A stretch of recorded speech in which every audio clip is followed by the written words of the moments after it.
I think this is it, because Russia is big. Most of its parts are pretty far away, so we're mostly untouched by these, like in terms of drastic changes in life, like in everyday life. Of course, there are some psychological effects, of course, some conflicts in among co-workers in international companies, because obviously this topic is very, as I can say in Russia, it's sharp, because it can divide people, and such discussions tend to be very very aggressive, let's say, more aggressive than any other topic. Yeah, so I would add psychological changes. Yeah. Okay, so basically the impact is about the psychology. I mean, like the psychology people of Russia. I mean, I want to ask which city has an impact of the conflict. I mean, like which city has any big impact of the city of the conflict? Moscow or St. Moscow? Can you repeat the question? Yeah, I mean, between the conflict Russia and Ukraine, yeah, which city has a big impact of the conflict? Moscow, yeah. Like, you mean which city was impacted the most by? Yeah, by the conflict. Which city in Russia? Yeah. I don't know. Okay, I don't know. Okay, so maybe the other question is, what are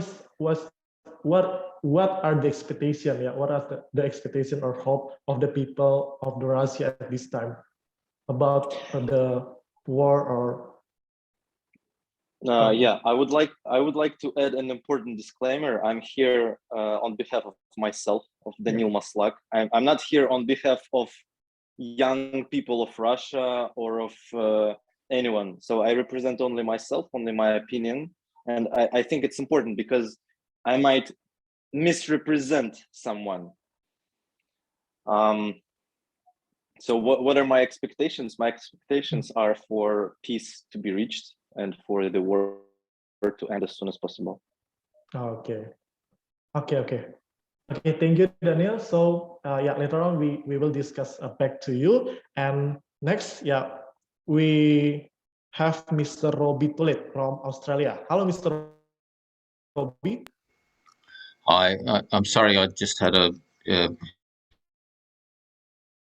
internet fail, and so I didn't hear what Daniel had to say. So I'm sorry about that, but I'm happy to share my contribution if you'd like now. So I am the director of the Australian Student Christian Movement, and I'd just like to bring warm greetings, our friendship from the Australian SCM to Gerakan Mahasiswa Kristen Indonesia, the GMKI. We have a long friendly relationship with Indonesia, and really welcome this opportunity to share thoughts about the situation in Russia and Ukraine. And I worked for a long time with Australia's overseas aid program, AusAid, which has provided a lot of support over the years to Indonesia. Now, I think we should all agree that people around the world have been really quite shocked and dismayed by this Russian invasion of Ukraine. Been a brutal invasion. It's generally seen as an unprovoked invasion. And we'd all thought that such actions belonged to the past. War between nations is a terrible thing.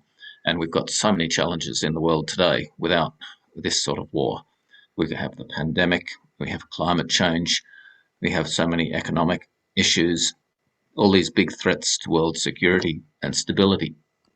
So nations really should cooperate peacefully instead of fighting, and it's a terrible thing that's happening in Ukraine. So some of the really worrying aspects of these tragic events in Ukraine are that such a level of needless human suffering that the war has inflicted, and the risk of the war spreading to other countries, possible use of nuclear weapons, the damage to Russia's international standing and Russia's international relations, both economically and culturally, and the precedent that it could set for similar attacks in other countries. And I'm thinking especially of Taiwan, if Putin achieves his goals of conquest.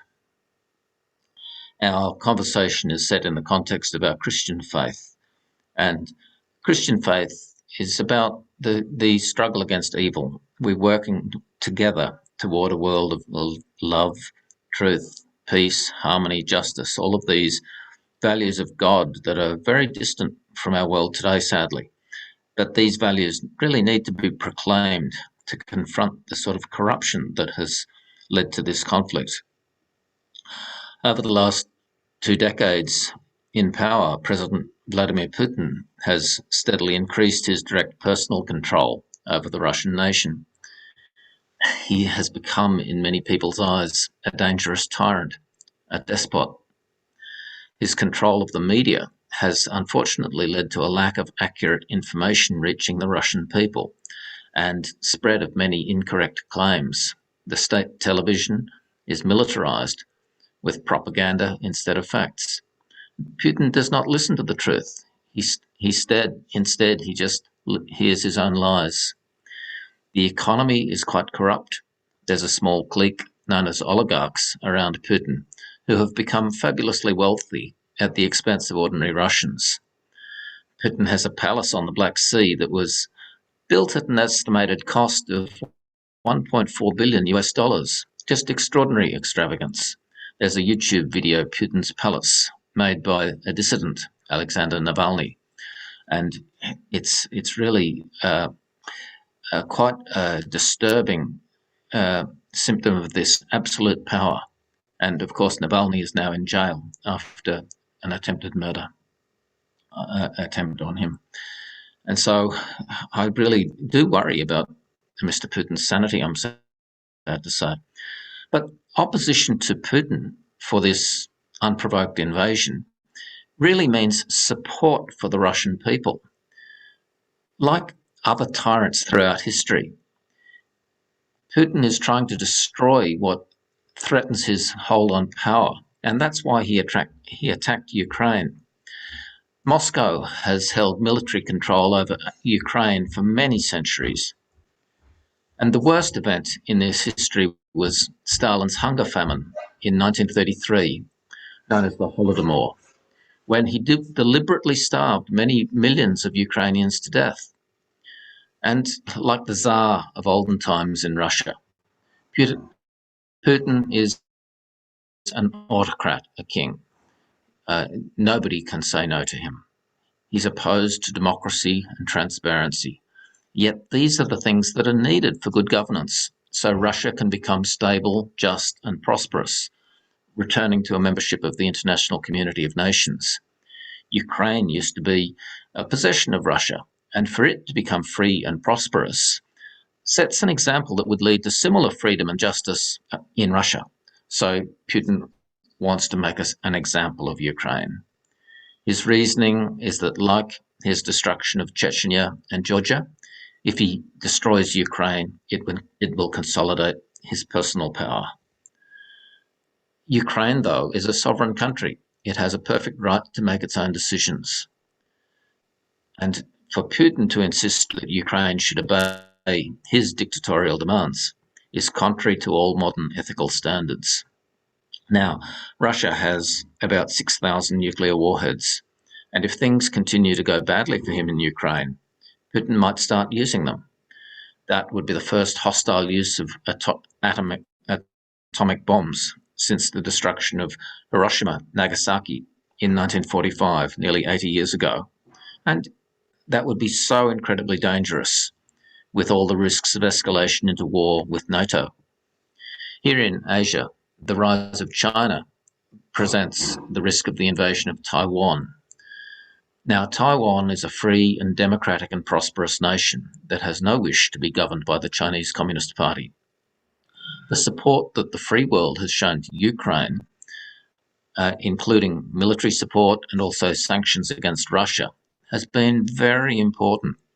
And standing with Ukraine shows the Chinese government that President Xi might personally risk losing office, just as Putin risks losing office. China would face major economic risks if he chose to attack Taiwan. There are comments now in Russia that Putin has so badly damaged Russia's national interests that his own hold on power is in question.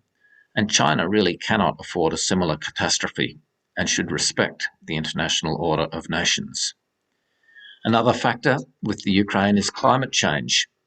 The Arctic Circle is very sensitive to climate change, and refreezing the North Pole could be one of the best ways to stop global warming, but that's impossible while Russia is at war. Looking at our Christian faith, Jesus Christ tells us that the truth will set us free. We all need to understand the truth in Ukraine in order to reverse the slide toward conflict and destruction. St. Paul tells us in his letter to the Romans that we're now in bondage to decay. We're in a situation of ruin that we can plainly see in this war. Now, despite these dangers, through faith, we can overcome the oppressive systems of the world. We can move toward the reign of God as we pray for the liberty and truth that is our birthright as children of God. We salute the heroic example of Ukraine, a nation that's standing up for its dignity, its sovereignty, its honor, its human rights, and its freedom. Jesus Christ is our Prince of Peace.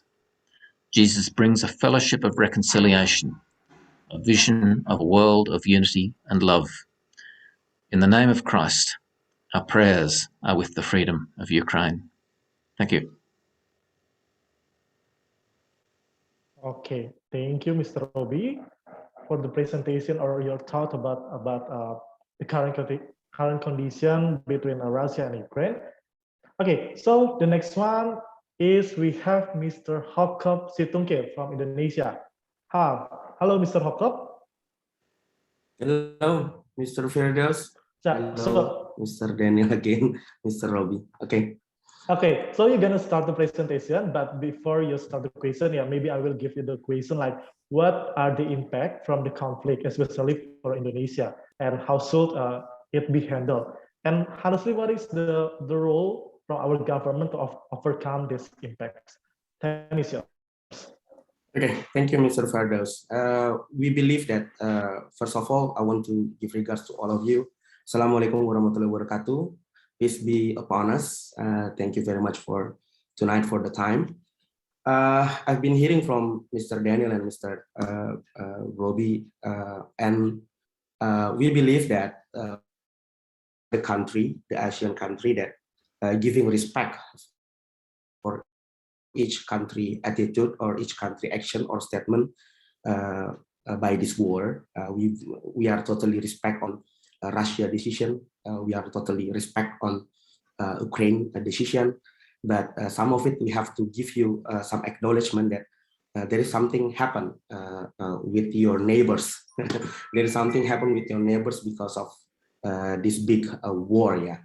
Okay. I'm already giving make some presentation here. Maybe I will be very careful, very careful on giving this material, because this is another country, this is Russian country, and also Ukraine. You have your own conflict there, but things that come up with what happened in Indonesia when these two countries have the conflict and have the war, and it's not finished until now. Okay. we've been a lot of discussion with GMKI, with Mr. Jeffrey and stuff. We see that in Indonesia, Russian and Ukraine conflict can put us in of the geopolitical aspects, because it's hard for Indonesia now to make a decision, to make influence for the international political constellation. We are totally hard for us to put ourselves where supposed to be Indonesia during this war. And then also, as we know, in all of medias in Indonesia, now in Indonesia also have the impact by the global economy. We have some problem with the energy, have some problem with the price of staples and exchange rate, market stock. I will tell you after this about the calculation that we are already make. And not only that, the war between Russia and Ukraine is also now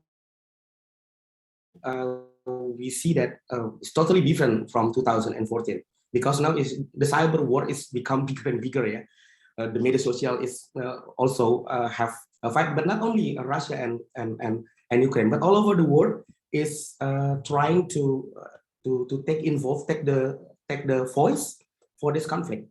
And during the attacking or the conflict, the government web in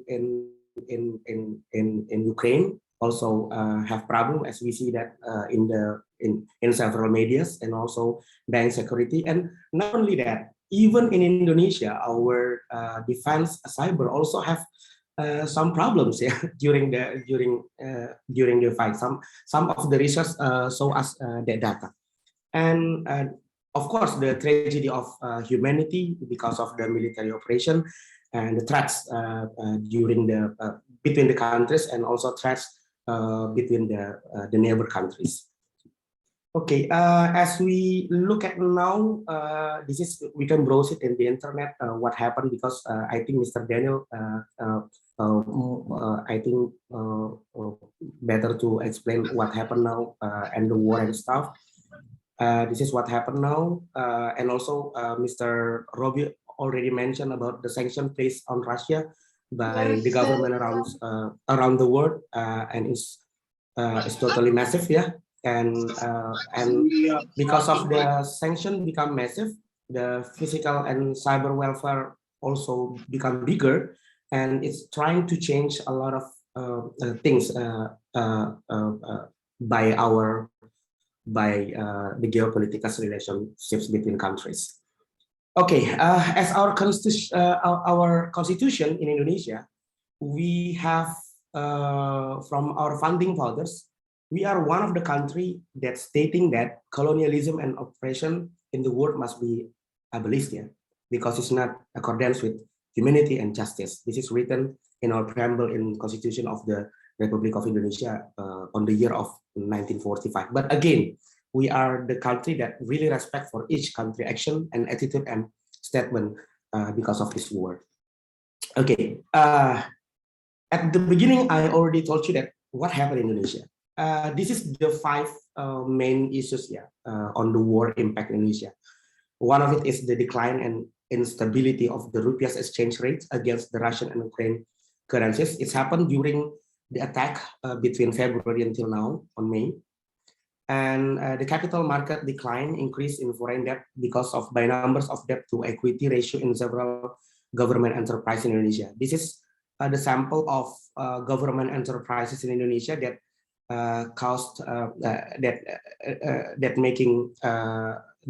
impacts by the capital market decline, because they are having debt to international bank, and the debt to exchange rate become decline, and that's what makes the capital market decline also.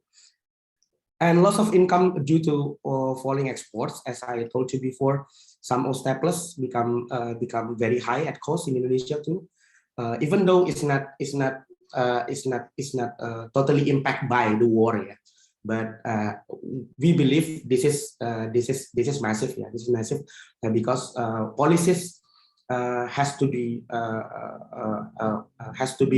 influenced by several things that happen all around the world. And then the impact of rising prices of raw materials for oil also, as we know, and variety of the price increases, for example, wheat, yeah. And this is what happened in Indonesia. And but in the other hand, USD to rupiah become very good, yeah. The exchange from USD become good. Sometimes we Indonesia, we think that the war between Russia and Ukraine turn into another benefit to another country. So I think maybe we have to see this as so many point of view, yeah, because this only I give you from several data about the capital market decline and also the exchange of the currencies and stuff. Indonesia's statement and position towards the Ukraine and Russia conflict is, we with our president already stated all over and over again that we are very concerned with our constitution, and we are trying to influence. Even Mr. Jokowi already last 2 weeks, I guess, he already gave a phone call to Mr.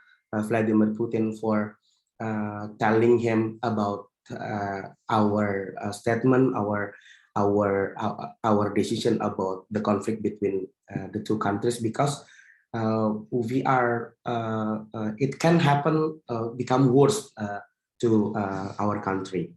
And Indonesia attitude towards the war between Russia and Ukraine is very clear, yeah, from our president, Mr. Jokowi's statement, that Indonesia respect the attitude of its country. As I told you over and over again, we respect for each country action, attitude, and statement about the war. But however, it should be noted that Indonesia is a volunteer country too, that upholds human values. So that if there is a massacre of human values in a conflict, Indonesia will certainly not remain silent.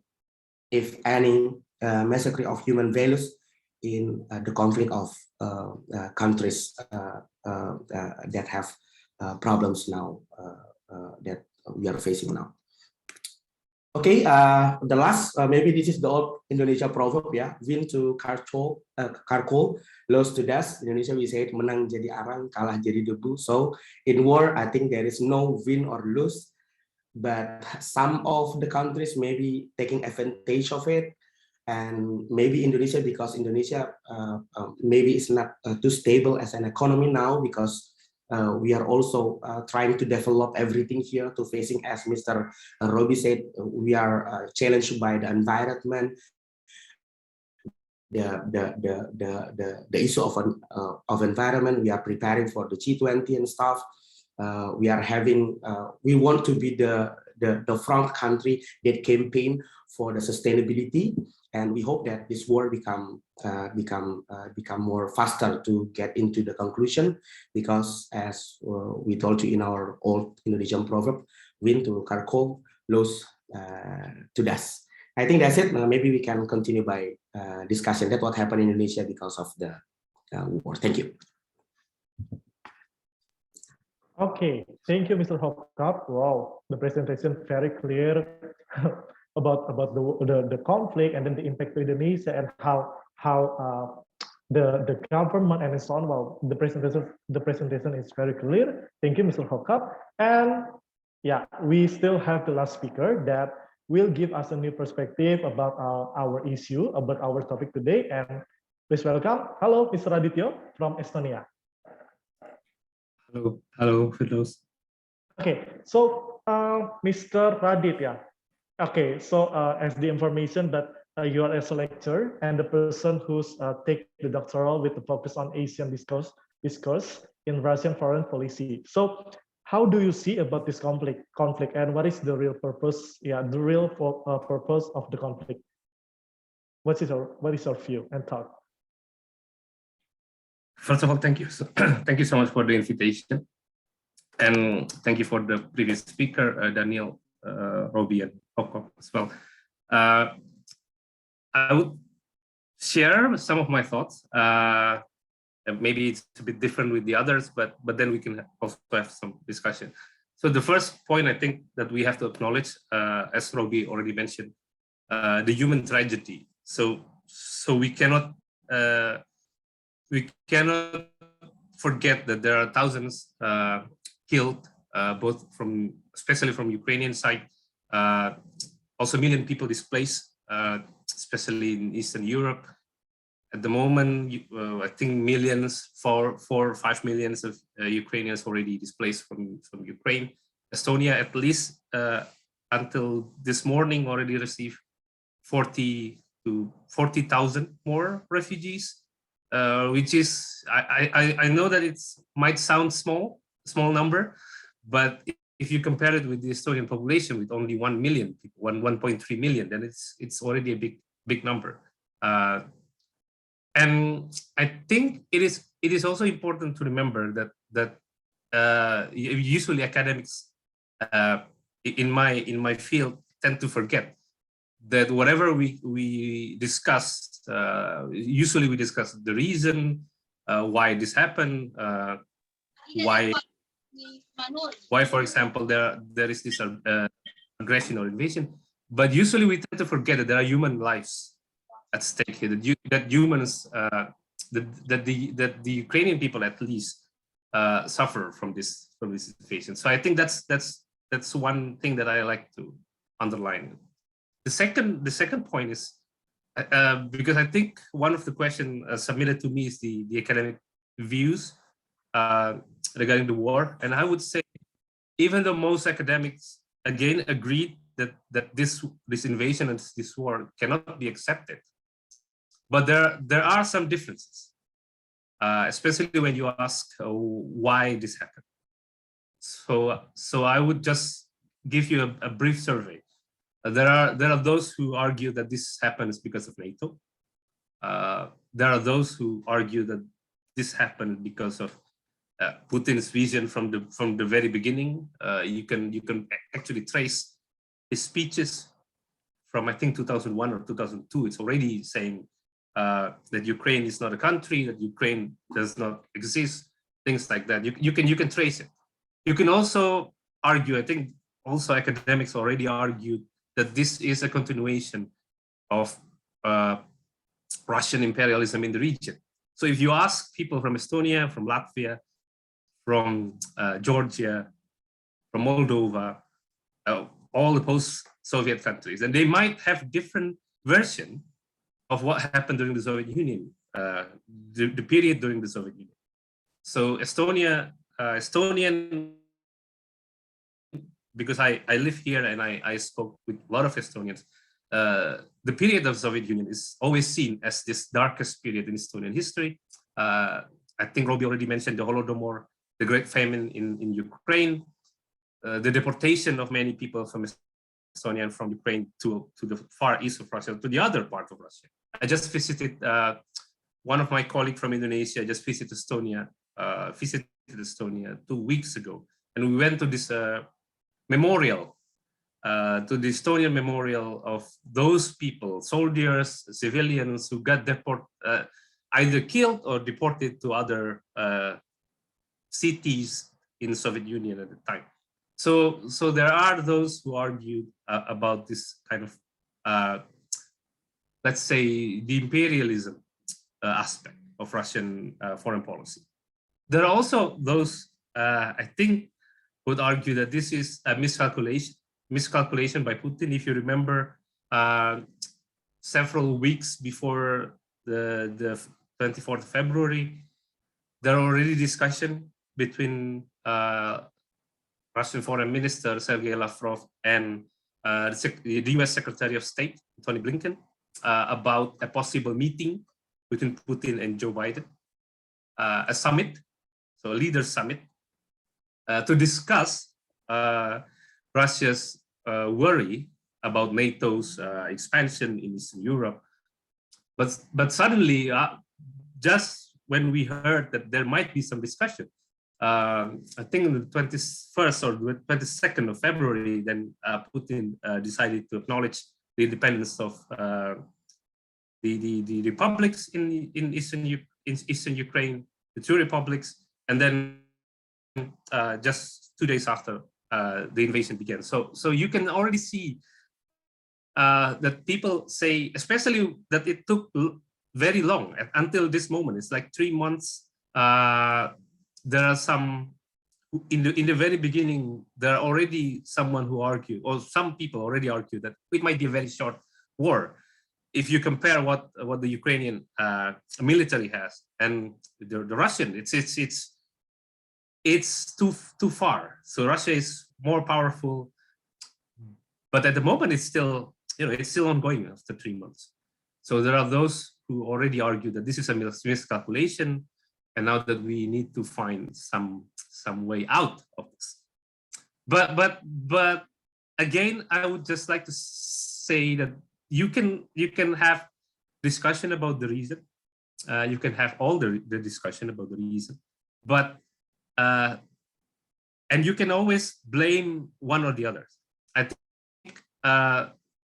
think one thing that I could not defend is that, yes, I think a lot of people, especially in Indonesia, blame US and NATO for, let's say, expanding the influence of this United States and NATO in Eastern Europe and into the post-Soviet countries. And then some people might compare what US or what the American did in other countries, in the Middle East and in the other countries. But that doesn't make this invasion or this aggression acceptable. That's my entire point. So you can argue about the US, you can argue about NATO, but you cannot argue that this current war doesn't have any justification.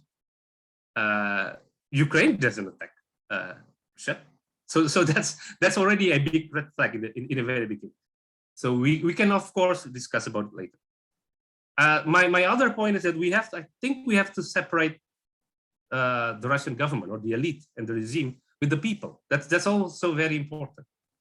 I have a lot of Russian colleagues who had to flee Russia, but to move from Russia just because they fear that that something terrible will happen in Russia.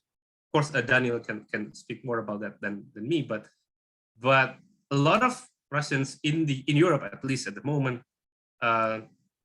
somehow being discriminated by Europeans. They might be very vocal against Putin's government, but they are being punished as well. So that's another discussion that we might have. So you have the government, the elite, who conducted the war, but you also have I'm not going to say innocent people, but you have very critical voices inside Russia and outside Russia. Russians, even my supervisor here, my professor here are Russian, and they're very against anti-war or against the regime. But it is very difficult to bridge this gap. So whatever we said about Russia, you have to. I think that is very important. We separate the elite and the people. Another point is we have to listen to Ukrainian voice as well.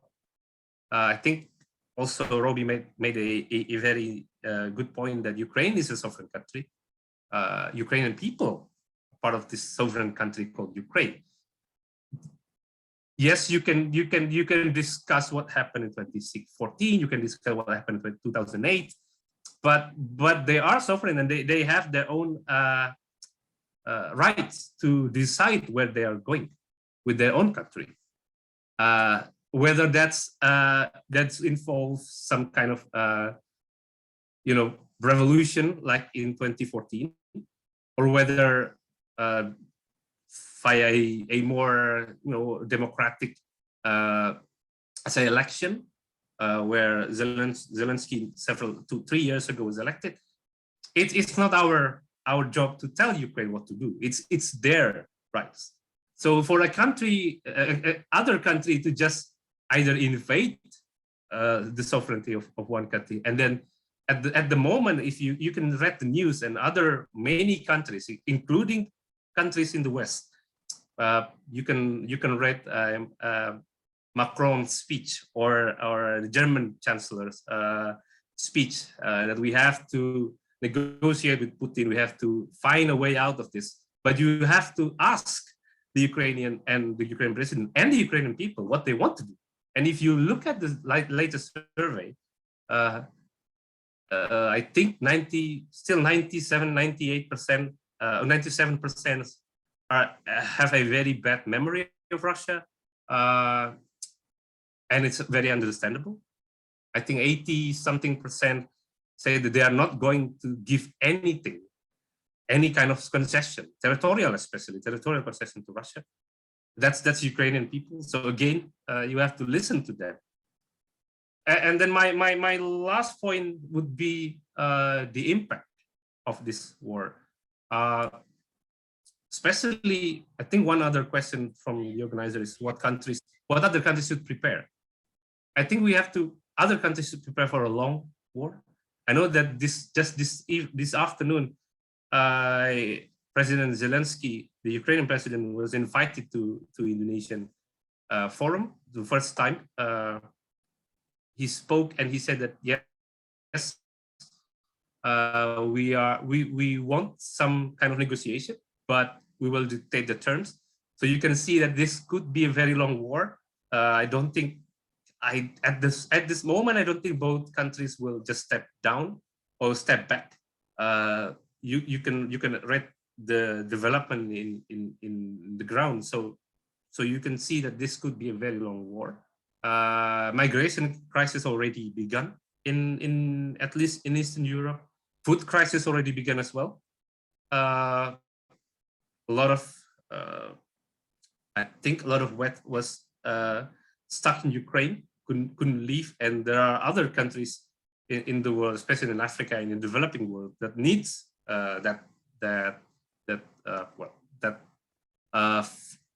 need to eat that food. So again, it is very, very. I think it will be the start of a very long crisis, a nuclear blackmail. So we can also discuss about what if it is possible, if someone would actually use nuclear, if the Russian government or Putin will use that, if he felt that he needs to use that again. And the very last point would be whether a negotiation. We all want peace. That's I think Hopkop already mentioned that, and also Daniel mentioned that. So everyone wants peace, but how to achieve that? That's the question, right? Many people say that we should negotiate with each other. I think that's the reason why, one of the reasons why Joko Widodo invited both Vladimir Putin and Zelensky to the G20 meeting in November, just so that they can talk to each other. But talking is not the problem. The other problem would be how do we make sure that what happened, that this will not be repeated in the future, that aggression against one country is not acceptable, whatever the reason. We've done a demonstration, a massive demonstration when the US invaded Iraq, 2003. I still remember the demonstration either in Europe, you can read about it, or even in Indonesia. I was still in high school at the time, so but I could read, and we could all read what happened, the rejection by many countries in the world about the invasion. Also, I think Robbie mentioned Taiwan. What happened when if China decided just to invade Taiwan? We cannot accept that either. And this one also, you can talk about the other. You can talk about Israel. You can talk about other countries invading another country, and that is not acceptable, whatever the reason. So negotiation between Russia and Ukraine should not be a way out, so that someone else, or maybe in the future, I don't know, the Russian president in the future can just decide that, okay, maybe we should do another one, and then just attack another country. And then after winning territories, and said, okay, now we discuss, and then I want this, and then people just give in to that. And that's I think is a very dangerous situation if we accept that at the end of negotiation. So that's my last point. Thank you.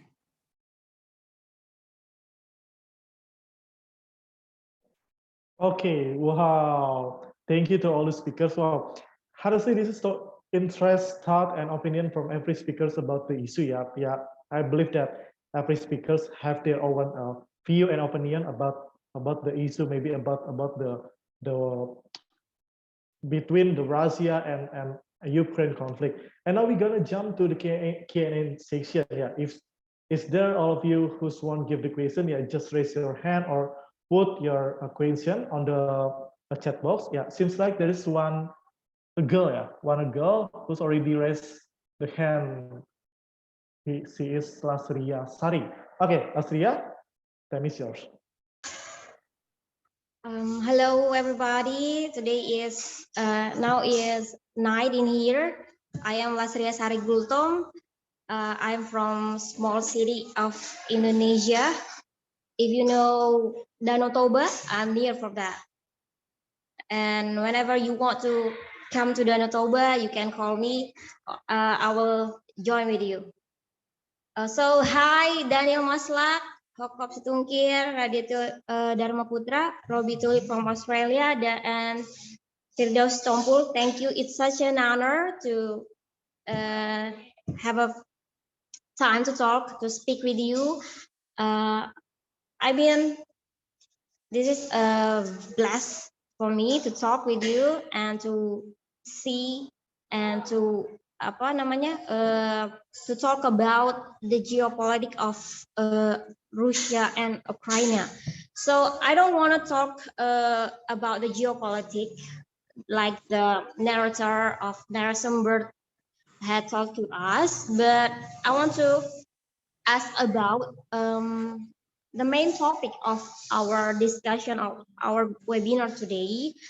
So we as a young generation of each country, I mean, I'm from Indonesia, the narasumber are from the other place of another nation. I mean, I just want to ask how the young generation of each country, I mean, Russia, Estonia, and then Australia and Indonesia, to overview, like to respond about the conflict like that, especially from Russia and Ukraine.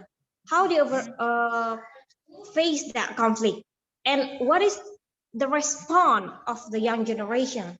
So if we know about the overview, and let's talk about what should we do, and then how we can like the theme of this discussion of this webinar, managing risk and opportunities. So can we discuss about that? I mean, that's all about my question. Thank you for the opportunity. I give it back to Firdaus Sitompul. Thank you so much. Okay, thank you, Lasria Sari. So, from your speech or your question, yeah, I got two questions. The first one is, what is the young generation response? Yeah? What is the young generation response to the conflict? And then the second one, how we are as a person or as a people managing risk and how to say managing risk and sorry, I forget. Wait. Okay, managing risk and opportunities about the conflict. Maybe from the both of the question, yeah, I will going to maybe from Mr. Robi. Well, I think people have just been really shocked by the war. Like people couldn't believe that it would happen. And, that Russia was amassing their military forces on the border of Ukraine for several months in both Russia and their close ally Belarus, and many people thought, no, it's just a threat. He won't follow through. But then, of course, the invasion happened, and so people have been really shocked, and I think that there's been broad solidarity with Ukraine. We saw it, for example, in the Eurovision Song Contest, where Ukraine was such a popular sentimental favorite because people simply feel that this war is so unjust. So in terms of risks, I think about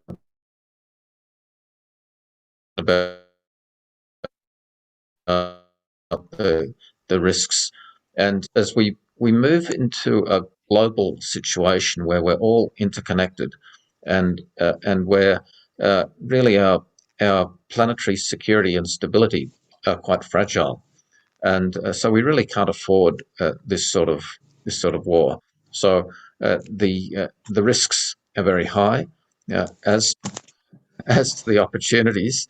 Uh, I don't see them particularly good, and the like the this, the militaries around the world are all watching this very closely and seeing all of the lessons as Russia has failed in its invasion, and uh, so an understanding of military strategy and the dangers of having a corrupt military that is not able to achieve what it promises. They thought that they would have a really quick war, but that hasn't happened. That's enough from me. Okay, thank you, Mr. Robi. Honestly, I'm so really curious about the young generation response from the conflict. Yeah, maybe I will going to Mr. Daniel. Hi, Mr. Daniel. Honestly, how the young generation respond over there about the conflict? Can you just tell us? I'm not sure if I'm so young, first of all. And again, I would like to say that I can't really speak for the young generation of anything because I'm only one person.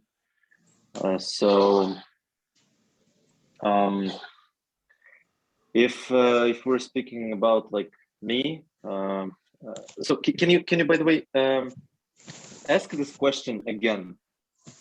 Okay, maybe yeah, maybe when the war is going to start it, yeah, how the respond? Yeah, maybe people, yeah, maybe your neighbor or people around you respond to the conflict.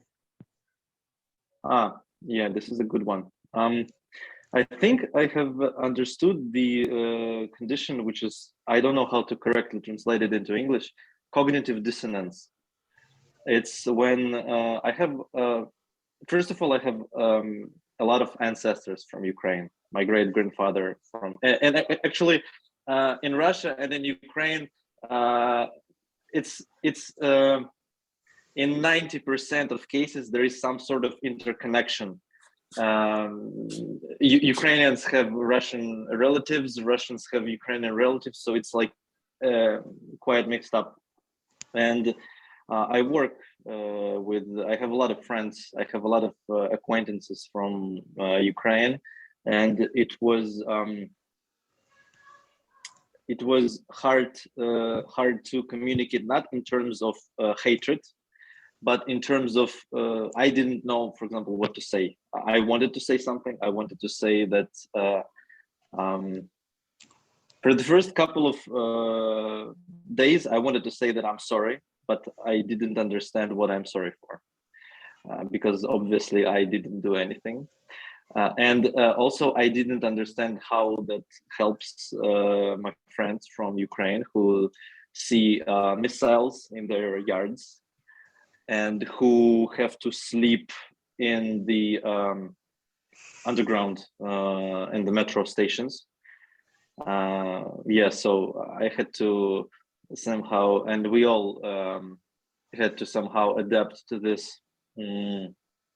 situation where we wanted to say something, but we didn't know if it helps, if we should say it, or if we shouldn't. And from my friends in Ukraine, it was hard for them, of course, because in general, when you're in the state of war with something, there shouldn't. It's easier to to think in binary terms, friend, foe. And Ukrainians and Russians had to overcome this this binary thinking, them and us, because that's how like war propaganda works. I've seen a lecture of I think Robert Sapolsky. He's a professor at the Berkeley University in California, and he dived into this psychology of war. And I personally felt this psychological effect on me, and I saw it in my friends. And I think now it's stabilized itself, but more or less, we had to learn to live in the, where from one side, from the television, from the media. Okay, so first of all, there is one side which is saying that us and them. Second side is the Western media, who says basically Russia bad, and you're constantly in this informational noise. So Radityo, I thanked you for your distinction between elites who launched the invasion and the ordinary people. This is very important for me because I love Russian culture, and I would like to be able to share it when I go somewhere, and not to be ashamed of it, obviously.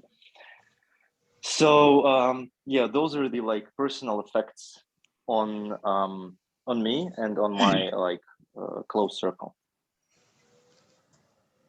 Okay, Daniel, honestly, I have a curious question. Yeah, I have a curious question about the situation right there. Maybe you see from the television and from media.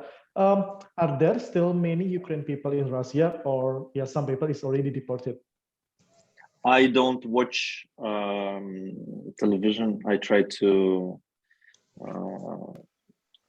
minimize it, so I can't provide any numbers. Yeah, okay. Thank you, Daniel. Okay, so I'm going to Mr. Aditya. Yeah, maybe I want to ask about the first question. Yeah, because you are now live in Estonia and a part of Europe. Yeah, maybe can you tell us when the conflict is going to start it? Yeah, how the people opinion or respond about the conflict in Europe, especially Estonia? I think if you ask, especially in Estonia, they have been. I mean, a lot of people have been afraid that this would happen since 2014. So if I remember correctly, there is this annual conference, annual Russia conference. I attended several times.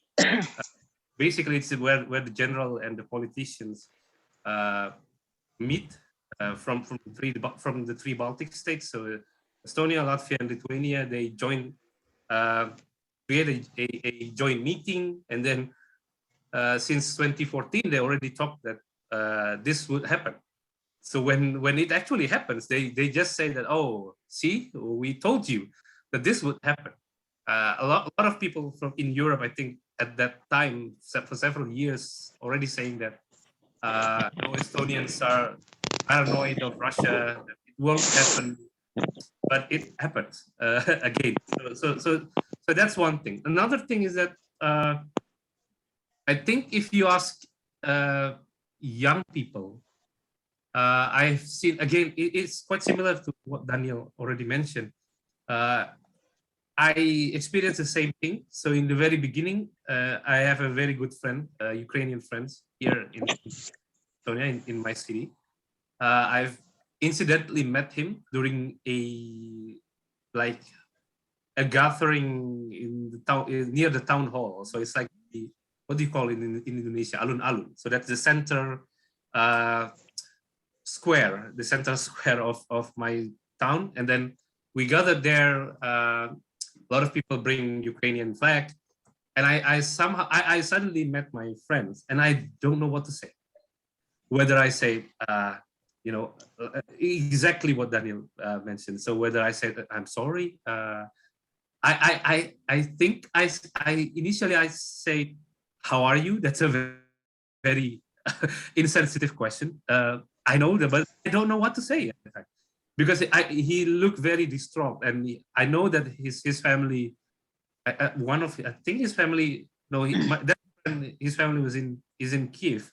My other friend, his family, I think are still in Kherson. So that's under the Russian occupation at this time. So it is a very difficult situation, and I think the good thing is that young people come together. So we have a lot of refugees. We help what we can, compiling, monies, anything that the refugee needs. Some of my students here, because I also teach in the university, some of my students actually drove a car or like an ambulance, and also another thing. So that's in a convoy from Estonia to the border between Ukraine and Poland, I think. So he drove just to bring all the equipment. So you can actually see that people are, as Robbie mentioned as well, creating this solidarity. Because again, a lot of Ukrainians here, working, studying, a lot of friends, also a lot of Russian, ethnic Russian speakers. So they came together, help their friends from Ukraine. So you can see that there are no more nationalities. Doesn't matter when you know that someone's of course Ukrainians being attacked. We need to help them. So we have a lot of colleagues from Indonesia, from the UK, from Estonia, from Russia, coming together and help them. So I think that's one thing that can be done, or have been done, and should be done more in the future. Another thing would be, I think this idea in Europe, that's probably a bit different. So again, Europe is not one country, right? So you have to differentiate between maybe Estonia, Latvia, who knows or who have history about Russia, who borders Russia. So that creates a lot of problem for Estonians, who have a lot of Russian speakers and also ethnic Russian here in Estonia and Latvia. So that creates a difference if you compare it to other countries in Western Europe. So they might be very different, but I think the main message is just solidarity. You can see from many other rallies, or Eurovision, I think was a good example. Again, people can say that maybe the quality of the song or of the singer is not as good as the other, but that doesn't matter, because in the end it's a solidarity towards Ukraine. So I think you can see a lot of it. Of course, you can always see the other side.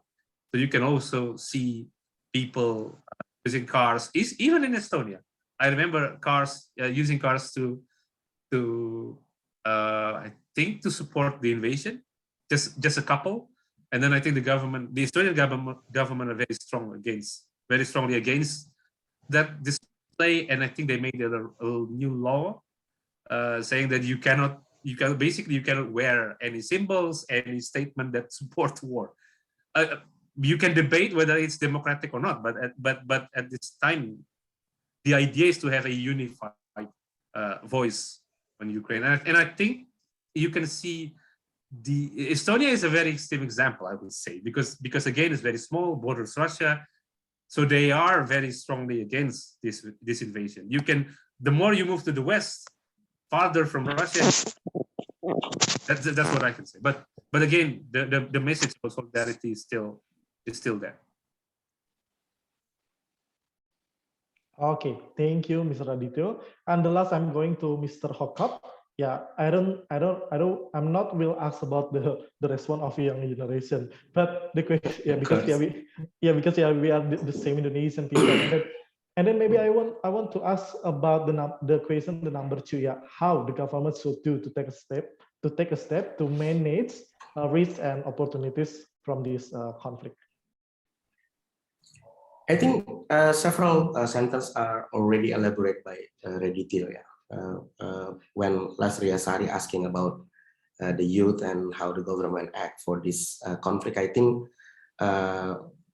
the answer is already over and over stated by Raditya and also influenced by Mr. Robi. But I want to make sure one thing that here in Indonesia, we are just don't want that the war between Russia and Ukraine that we already know that cause political tensions. But things is we are totally wanted to avoid that the war or the conflict will trigger an even greater war. Yeah, even in Indonesia we already have several discussion the possibility of the third world war, and it's kind of annoying. Yeah, so I think with that kind of issues. Me with my organization, we are attending discussion maybe on Monday for the next 3 days with the Russia embassy for Indonesia. We are going to have the discussion for nowadays condition in Indonesia with the Russia embassy for Indonesia. But I want to make sure that we all have responsibility, our responsibility as youth, by speaking and influence our government to take action and not, as I told you before, Indonesia will certainly not remain silent when there is a massacre of human values in a conflict. So here in Indonesia, we are with our foundation and we are with our organization. We are asking youth, people here now, very careful in using social media by campaign Stop Hoax, stop bullying, stop putting subjective opinion, and try to influence and let the stakeholder make their communication well. And we only as youth can give them our thoughts and our opinion and our analysis. What will happen into another country if this war become more longer than it has yet. So I think that's the only thing that we can do now as here in Indonesia. We hope that we already hear from Mr. Daniel that you as a citizen, I believe by looking at you, I believe that you are not willing to have war. But sometimes we have to give respect for each country action or statement. But I think there will be a solution, I guess. If some of our colleagues in another country are trying to ask the youth also to influence our government, especially Mr. Jokowi, because Mr. Jokowi as a president can do a good communication with Mr. Putin and also can good communication with the president of Ukraine and also with NATO and also with China, with US. I think the moment of G20, maybe the time for us as youth, give him a lot of data, a lot of opinions about the impacts that can happen if this war become more bigger, more greater than it already happened. I think that's it. Okay, thank you for Mr. Hakam. Okay, so guys, thank you for all speakers. It's like we are going to the last part of this discussion, but before that, maybe I would like to hear from every speaker to give a simple closing statement, before we close our webinar today. So maybe the first statement, I'm going to Mr. Raditya to give the simple closing statement before we end our webinar. I think I would just underline what Mr. Hokop just said, that it is very important for the young generation to not fall into hoax, to read more.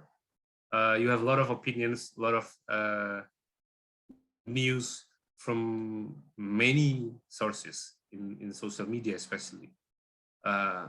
Just read more, read academic articles. So it's not really, it's not enough when you just read those tweets or news. Is a very short one. Read more, because this is a very complicated subject if you want to know the detail. But at the same time, you know that this is this cannot be accepted. So you have your moral position, but if you want to know more, then you read more. That's I think the very important distinction. So because sometimes when you read more, you get confused, and then you decided not to take position. You cannot. There is a moral argument. There is a moral position here, especially if you consider the humanity and the human tragedy that happens. So you can have your moral argument, but you can also delve deep, reading into the sources of the conflict, the history. You can go back to 100 years to what have you, to the Tsarist Empire and so on. But that's my point. Read more, but also give your strong and moral position to humanity in this case. Okay, thank you, Mr. Adityo. Mr. Hoka, the simple closing statement. Yeah, I think the Constitution of Indonesia is already making right. Yeah, to add what Mr. Adityo already stated. Yeah, we are a peaceful country, Indonesia, and we are really hope that Russia and Ukraine, as soon as possible, clear up all the problems and stuff. Use some good attendance, a good moment for the discussion, because we in Indonesia, I believe when we are talking with our government and stuff, we still strict to our constitution, yeah, because in our constitution, again, I will be very delightful to read it again, yeah. Colonialism and oppression in the world must be abolished, yeah, because it's not accordance with humanity and justice. So I think there will be another way out except killing each other, except war, except invasion, yeah.